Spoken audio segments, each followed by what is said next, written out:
Welcome to the Learning Experience Ops Show, where we talk about making learning better that's future ready. I'm Jason Gorman, the founder and CEO of Jackrabbit Learning Experience. We spend a ridiculous amount of time trying to figure out what's in the heads of people in Silicon Valley as they create these unbelievably powerful AI systems.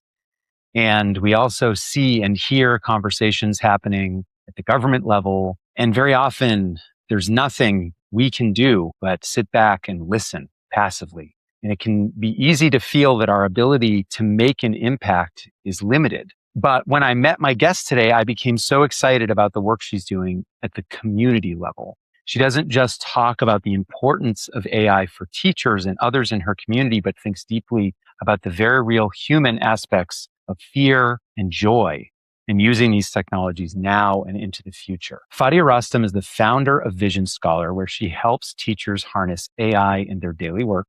With over 30 years of experience in education and technology, she has worked with hundreds of teachers to help them rediscover the joy of teaching and the reasons they entered this field in the first place. As a Syrian immigrant and mother of three, she brings a unique multicultural perspective on how technology and education can support rather than overwhelm. Welcome to the show, Fadia. Thank you, Jason. And you made me look much better than who I am. So I appreciate the introduction. That's not true at all. Also, I wouldn't be doing my job if I'm flattering at least a little bit. You have made the time to come and talk with me on this show. So thank you for that. We can jump right into the lightning round questions if you're up for it. Let's do it. All right. So the first one is just really quick. What is a 30-second elevator pitch about what you do? You said it, Jason. It's the whole idea about bringing joy into the field of education. And if you ask teachers around the country or around the world, you will get that concept. You will get that they are overwhelmed and they started to lose the joy of teaching. People know that we don't sign up for this job because we're going to be sipping pina colada on the beach every day. It's a very hard job, but we do it because we really believe in what we do and we want to help students in every way we can. So that's what guides me through this. I really want them to help. AI is here. AI is happening and will keep happening. So we need to do it together. And you may have already pointed to this in your answer and possibly even in my introduction, but what is the thing you love the most about the work you do now? It's actually the best part of what I do and I enjoy the most is the connections I make between people. When it's like making a match. If you know a struggling student and you match them with the best teacher, or you have a struggling teacher and you match them with the best learning partners, that is really the beauty of it. And when you are doing your work and you feel like you are really locked in, you're in the zone, what's the thing you're most likely to be doing? In what way exactly? Well, if there's some activity that when you do, you just feel like your sense of time goes away. It could be anything. It could be with another person or something you do on your own, just something where you feel just that sense of focus and calm. Yeah. You know what? I feel that when I am designing a learning material or a workshop for educators. I really get into it and like I feel my whole heart and my whole brain is so engaged because I really care so much. When you have passion and you care about what you do and who you are doing it for, you find yourself losing the concept of time, right? Like the time can be so slow, but it can be so rushed. And I just feel like I'm in the zone when I am working on a learning material for educators. Oh, you're singing from my hymnal there. It's great. What is a skill that you are trying to learn right now? It could be work related or not. A skill, I really need to learn how to say no to things.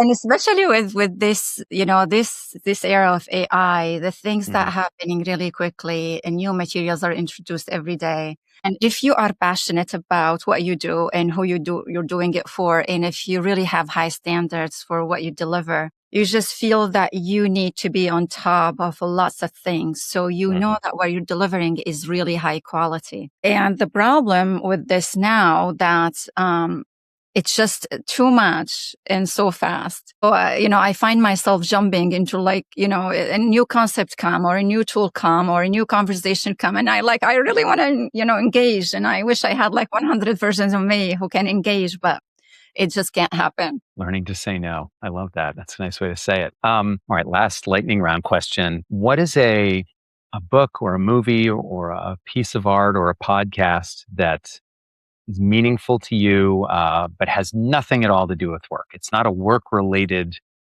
thing, but it does shape how you think. I think about that a lot, and there isn't really one specific book or piece of art, but it's actually music, and specifically music from back home. There's a specific singer who's Lebanese. Her name is Fairuz, and she had this beautiful, soft voice that I grew up listening to. And I think it does so many things to me when I'm working or not even working. It connect me back to my roots and bring me back to who I am and what I want to be and what I want to do. And it brings me back to moments in my life that I cannot physically be there anymore. But it's a reminder of who I am and my roots, and it just keeps me grounded. And it's beautiful music. It's my own original language. So it's also remind me of, that I am always trying to adapt and learn, and you can be somewhere physically, but your heart can actually be somewhere else and your mind can be somewhere else. So it has to be music from back home. I appreciate that. That feels like it sums up a theme that we've already started to develop already on this conversation. I think we're going to have more of, which is that the topic of AI, when we think about our jobs and what we do, can be so cognitive, right? Can just be so wrapped up in the tasks and how do we learn it? How do we apply it? What does it mean? And what is this new feature? And I love that you put your finger on something else, that it is not cognitive, right? That it's an emotional experience. It's a psychological experience. It's a whole kind of body, mind, and if you believe in it, soul experience. And I love that this is going to be our conversation. So we're gonna pivot into the other questions, but I just want to tease out that theme because it's so easy to get caught up just in all that stuff in your head. Absolutely. And we all really need to, now more than ever, we really need to focus on the well-being of us and the people around us as a human being. Now more than ever, actually. So we did talk about your work a little bit, but I would love for you to say a bit more about what your work is now. What do you do on a day-to-day basis? I do work with the districts around here and nonprofit organizations. I design and deliver workshops around AI, literacy, ethic, how to integrate in your classroom, specific subjects, and digital well-being as well, digital wellness. That's what I'm working on right now. And I've been doing this for a while, not that long, but for a good amount of time. And right now I'm actually, my focus is on, a couple projects. The one coming up is that, it's called the We in AI. It's Summit in Education for the Berkshires. And so who will be there and what is your role in that? So I am coordinating the summit. It's BCC, Berkshire Community College, reached out to me. They're doing something really, really nice. And they're doing mini-series about AI. They started that last year. And they did, the first one was AI for all. And everyone was invited and it was just the basics. And I did a workshop about prompt engineering. And they reached out to me because I have a background and experience in education. And they asked me if I'm willing to do a summit about education. And I absolutely said yes. I didn't think. Sometimes you just say, see, I have to learn how to say no sometimes, but not for this one. This one, I'm glad I said yes. Good. So, and they're wonderful people I'm working with from the BCC workforce department. And for this one, they just want it to be, they want this to be, delivered for a diverse audience. So it's not specifically targeting, only educators or only leaders or administrators or tech directors. But it will be, there's going to be lots of workshops around that. So the audience, a combination of educators, administrators, curriculum leaders, tech directors, parents, guardians, community members, board members. Great. It's open for everyone to attend. And I think it will be a really good start for us as a community to build on it moving forward. I know that we have we have 12 school districts in the Berkshires. We have BCC and we have MCLA and Williams College, and we have many private schools around. And I think the hope from this summit is to just bring everyone together. So, we all try to build that bridges and figure this AI thing together if we can. There's going to be colleagues from K through 12, higher education and workforce experts at the end toward the panel to try to connect those dots together. I am a big picture person. I like to focus on the details and I love to put my heart into it. But I also think that we really need to look at the big picture. And I think any discussion about AI in education without looking into K through 12, higher education and the workforce we're missing an opportunity for a very important conversation. So I'm glad that we're doing it this way. That's terrific. You mentioned you have background in education, but I'm curious about the events or circumstances that really ignited your interest and passion in doing this work now. Yeah. When I moved to the country here, to the United States, about 23 years ago, I was assistant professor in Damascus University. I had a degree in computer science, and that's what I was teaching. I was teaching computer science classes. So, to start with, this step was an easy, transition for me. I have the background and I have the knowledge, and I'm not afraid of technology or AI. So that helped a little bit. But I remember, when I came here, and I don't know if your audience know about that, but for anyone coming from a different country, you really cannot just jump in and start working the minute you arrive into JFK. You have to go through loops of, transferring credits and going back to college and, getting a license and all of that. So I remember that it really broke my heart that I couldn't teach. I've always focused on the human connection piece of anything I do. I build relationship with my students. And, when the war started in Syria and it lasted for about 10, 11 years, my students scattered all over the world. And I still have connection with some of them, whether they are in Canada or Britain or, Saudi Arabia or wherever they are. And feeling that I cannot teach anymore broke my heart. I tell people 3 events in my life broke my heart so far. When I lost my grandmother, when my dad passed away, and when I was told that I cannot teach anymore. So that moment in my life kind of define a lot of what I do, and the decisions that I make. I got back into the field and, I was a school principal. I was involved in education, different capacities. I was a school principal for the last 7, 8 years. And then with AI, I felt that it's, this is an opportunity for me to go back and try to help in any way I can with the background that I had. And, being a principal for the last 7, 8 years, it taught me that we have so many different learning styles and learning challenges.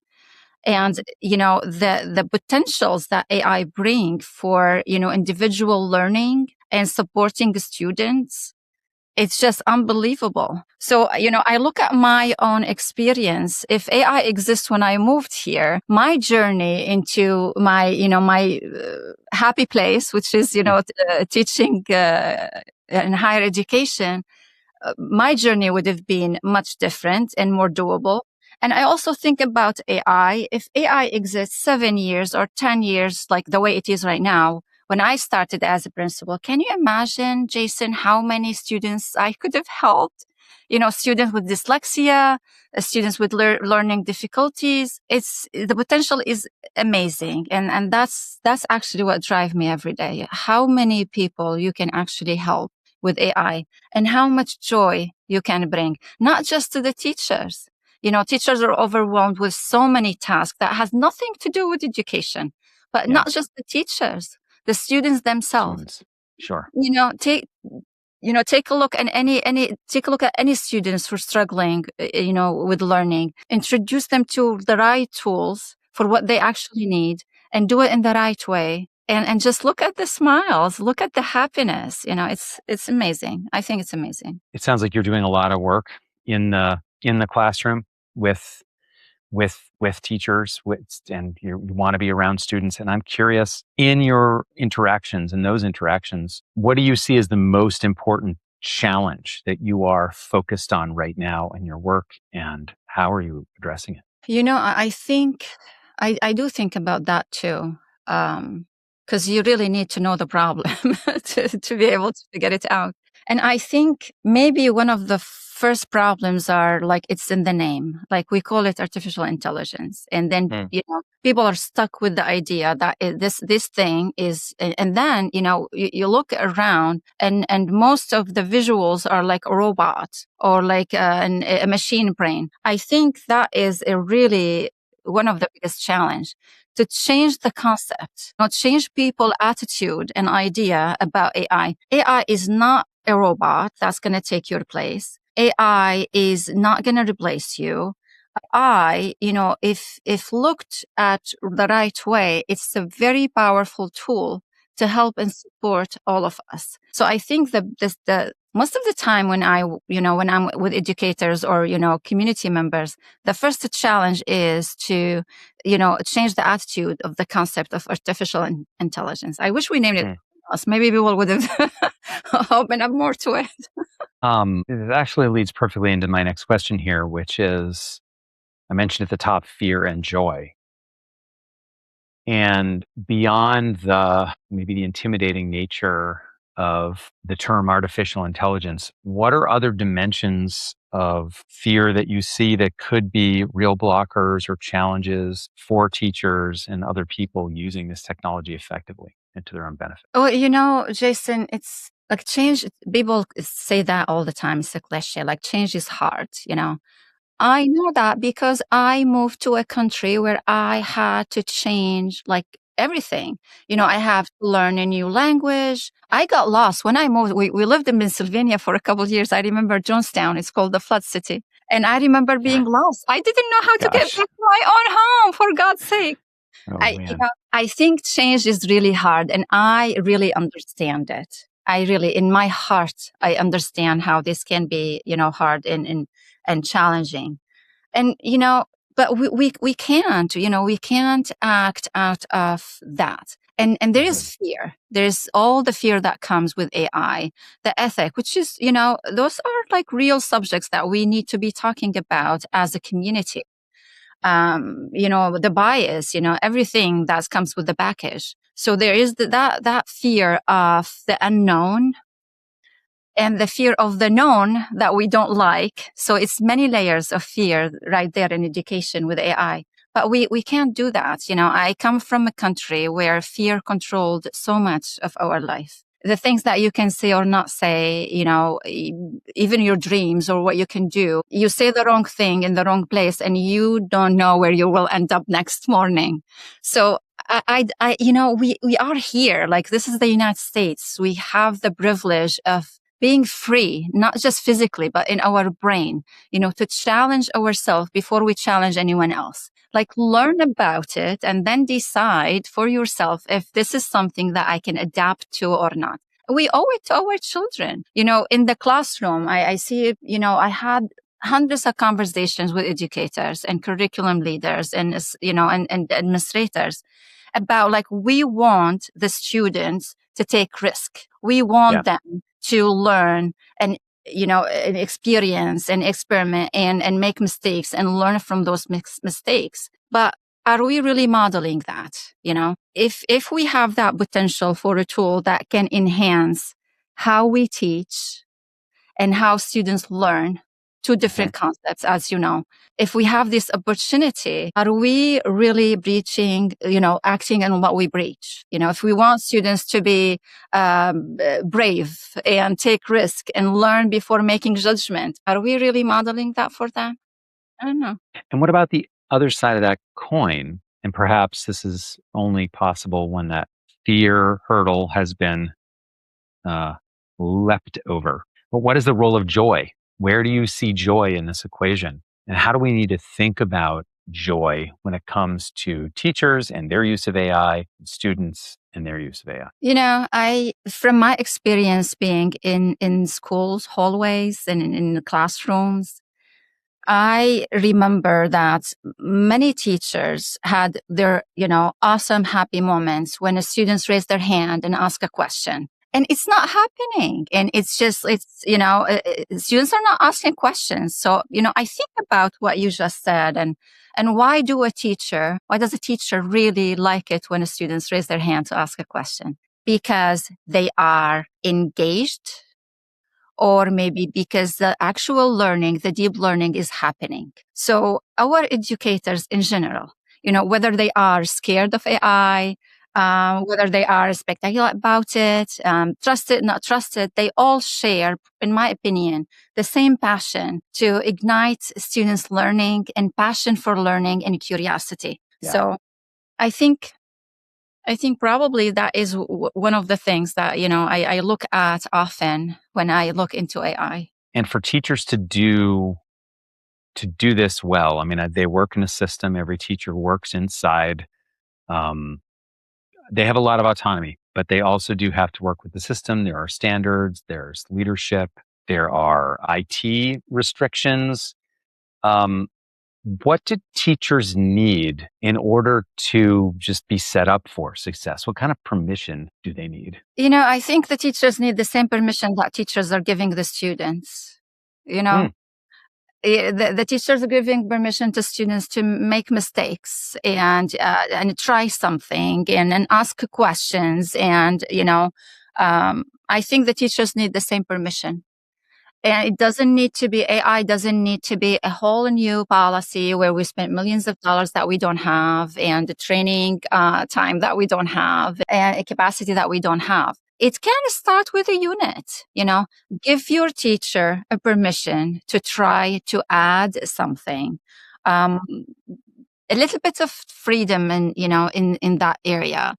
I know and some people will argue or say like, hey, Fadia, it's easier said than done. This is very complicated. Okay, well, it is very complicated. Then we only have two options: do nothing about it, and generations of children will grow up not knowing what to do with their life, not just learning what to do with their whole life, because AI is not about like classroom walls. They're just gonna, after that, they have another life.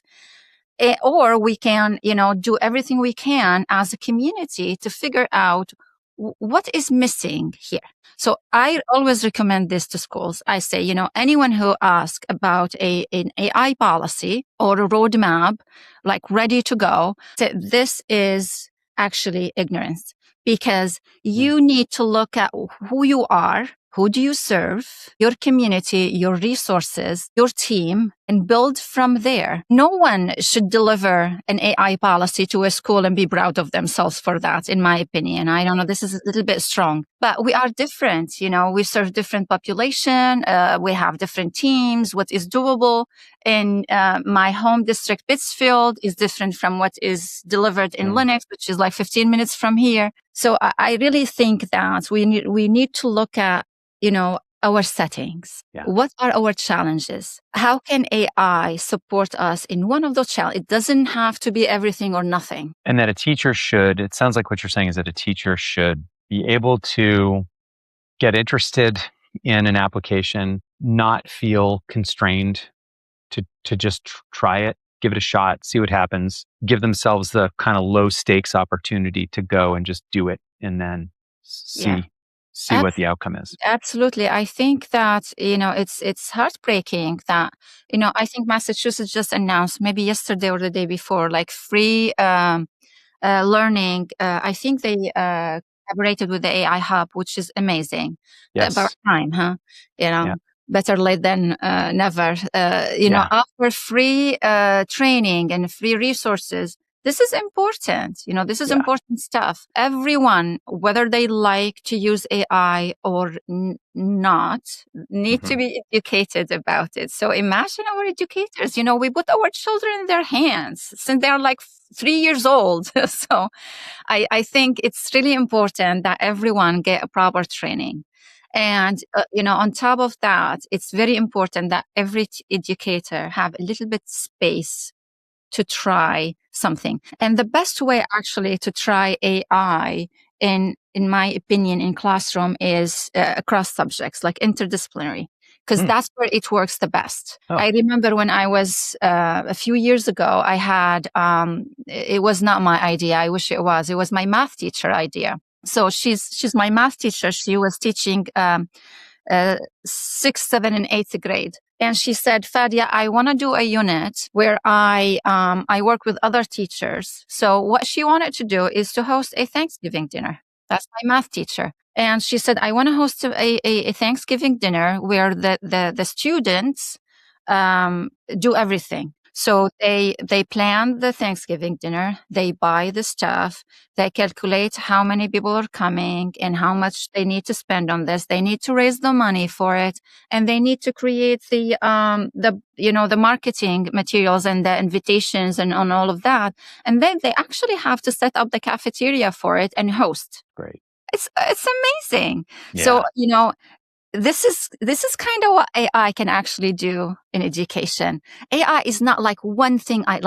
It's not like one thing to teach in like one subject. It's actually, if we look at it and the potential, it's a way to work across subjects and content and teach our students what we stopped teaching a long time ago. And that's critical thinking, connecting their knowledge, retaining information when it's needed, team leadership and team build and communication, collaboration, and all of that. So that's one way of doing it. And when you do this work, as you're doing your work, how are you thinking about the conditions for success? And if things go well, how will you know that your effort is kind of pushing things in the right direction for your community?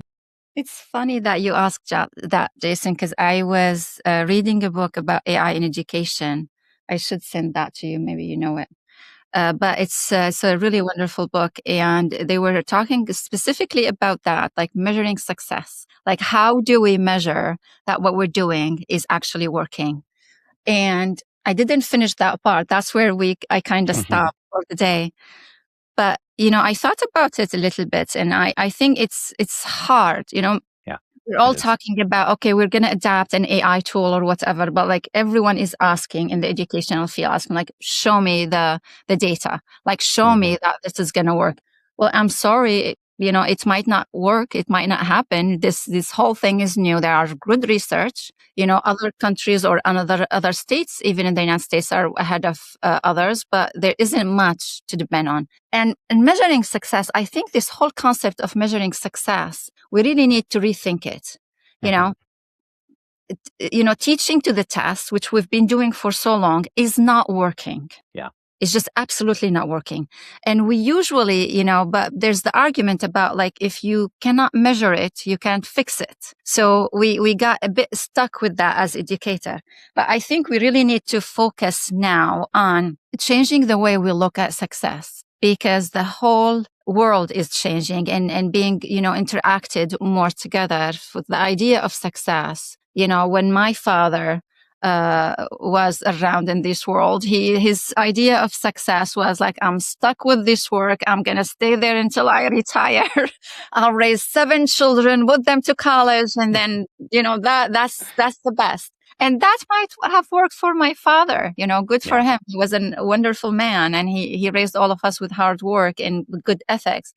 But, being in the same job until you retire might not be the case right now. So the challenge is measuring success. We can't have the same measurement of success as in the past. And that's one layer. And another layer to it is, the whole curriculum and what we teach and how we teach in schools need to be looked at like very deeply. And maybe we'll figure out a way to success. But, I think that, to answer your question, one simple way of measuring success is really the deep learning. When we are educating students, the ultimate goal is for them to be able to have a meaning of what they learn. So if we can create, a curriculum or a toolbox or a process to teach our students where they are actually able to make meanings of what they learn, then I think that would be a really good scale to measure. It's fantastic. Well, I know things are going to keep changing in our field. And I'm curious to hear your predictions about where things go next and what that might mean for teachers. This could be short term, could be longer term, your choice, but what do you think might happen? You want to know what I think will happen, or I think should happen? Oh. Well, right. I don't know. Maybe both. What do you think will happen? What do you think should happen? Happy to hear. I'd love to hear both. Let's just stick with the first question. Okay. I think what's going to happen is, unfortunately, if we take, the experience of the many, many years, in education and how things have been progressing. In education, change takes a very long time. And I think that the brave people who will, take that step and say, you know what, as leaders, we have this responsibility. Unless they do that and make a big change on the curriculum and what we teach and how we teach and paying close attention to individual learning and all the skills that our children absolutely need to have to be successful and happy and productive. Unless we have those leaders, it's just going to be taking a very, very, very long time. And, I hope that it doesn't happen. I hope that more leaders will come to recognize that, this is happening really quickly. This needs to be priority. It's not something that we can wait until we'll see everyone, how did everyone else did with this? Those are our children, we're talking about, and generations of students, might struggle because of the decisions that we make now. So, I think it will be probably slower in many educational institutes than others, but I'm hopeful that it wouldn't be bad and it would be faster, and more people will take that responsibility and just be brave enough to do it. So we'll see. Let's hope so. Well, just a couple questions left. This last one's a little bit different. I'm kind of curious about how sometimes people will take something from another field and understand how it has an insight in a place where maybe it was never meant to be. And I'm curious if there is some surprising place where you have borrowed an idea or a way of doing things that you find is important in your work. I don't know. I really didn't think about that. So can you elaborate a little bit, Jason? Maybe that will ignite something from my experience. Sure. Yeah, for me, maybe an example. Yeah.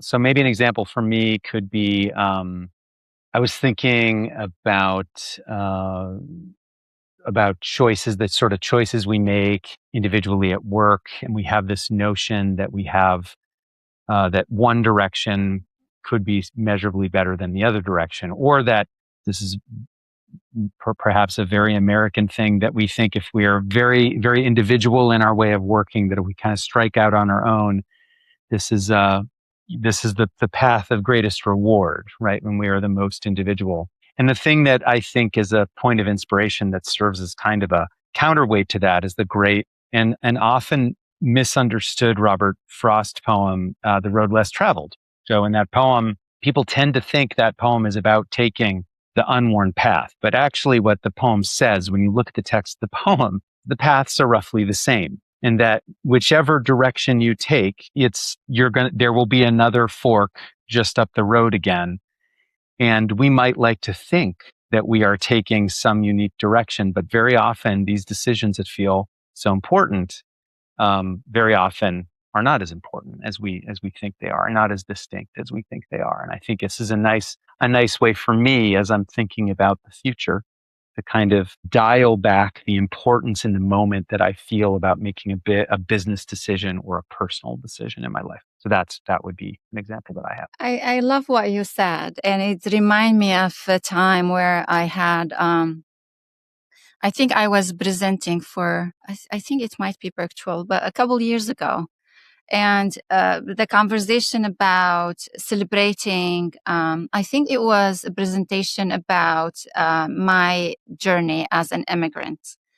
And the concept of, celebrating your roots and where you are from.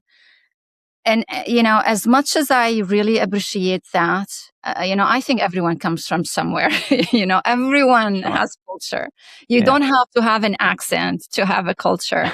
You don't have to have, a different DNA to have a culture. Everyone have a culture. And I remember thinking about it, and I actually delivered keynotes about that with NAYASK in Boston a few years ago.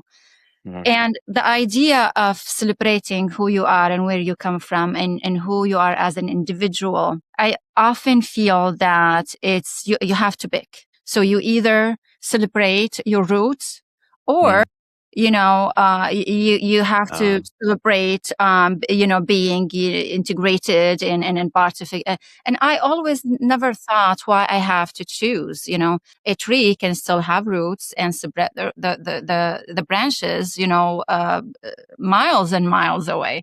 So I think, to me, and I really love what you said about, celebrating who we are as individual. But I really think that we kind of lost sight of the most important thing, and that's celebrating what brings us together.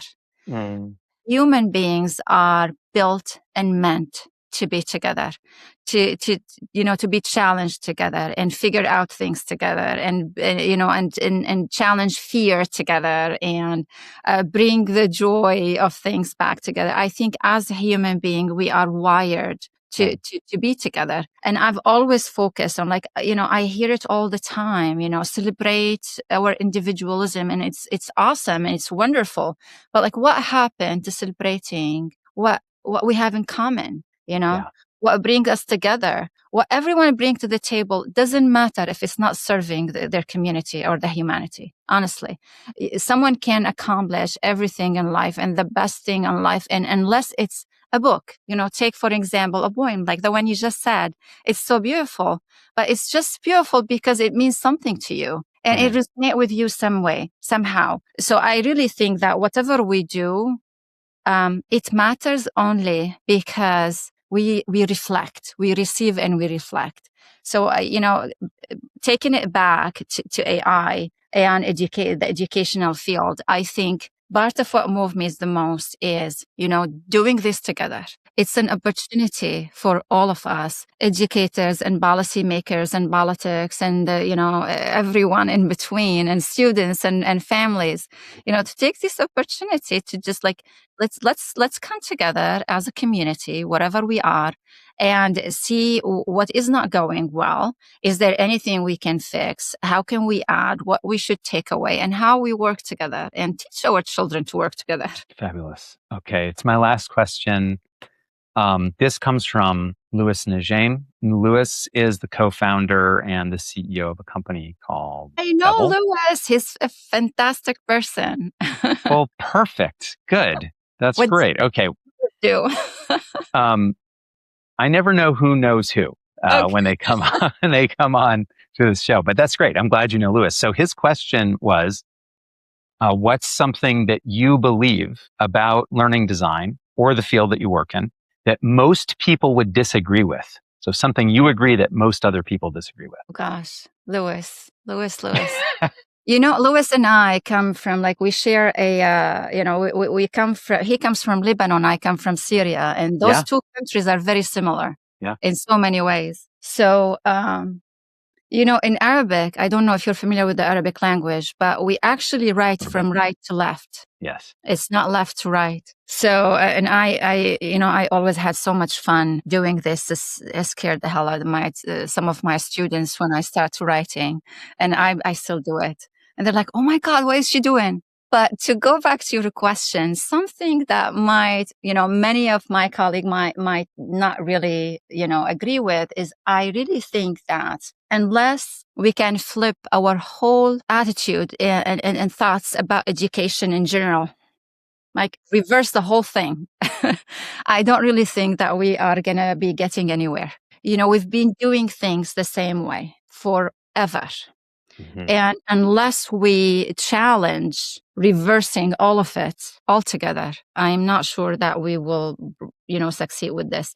I remember when I was a principal, I got there and they said they used to have a program about teaching finance for third graders. So the third graders will learn how to, write a check and expenses and money and things like that. And they stopped it because lack of resources. And I said, well, we're bringing that back because every child needs to learn about money and how to manage it. And eventually schools across the country start cutting so many programs that teach life skills. Yeah. And I think, one thing that many people might not agree with me on is, reverse this whole concept. Bring back the things that we cut without understanding how important they are across interdisciplinary studies, not just when you go to college. It should start really, really early. So reversing the whole education system. Good luck with that. Good luck with that. That's great. I should have you on again with Andrea Flores. She had a very interesting take on how to shake up, completely rework the entire kind of K to, 12, but then, college and workforce training system. I would love to. Somewhat in line with your ideas there. It would be great. Well, thank you so much for coming on the show, Fadia. I really appreciate your time. This has been an incredible conversation. Jason, thank you. I really appreciate this time. I'm glad that we got to coordinate the blue color. And it was a fascinating conversation, and I really, really appreciate you reaching out and hearing me out. That's a wrap on this episode. If you found this useful, please subscribe and share it with a fellow learning professional. It's the best way to help others find the show. And if you want to keep the conversation going, we have two ways to do it. We have a monthly online AI forum for learning professionals. We also have a Slack community by the same name, totally dedicated to learning professionals. These are great places to meet more people who do the kinds of things that we do and make sense of the world that we're in and what's coming together. You can find the links in the show notes, or you can reach out directly to us at podcast@jackrabbitlx.com. See you next time.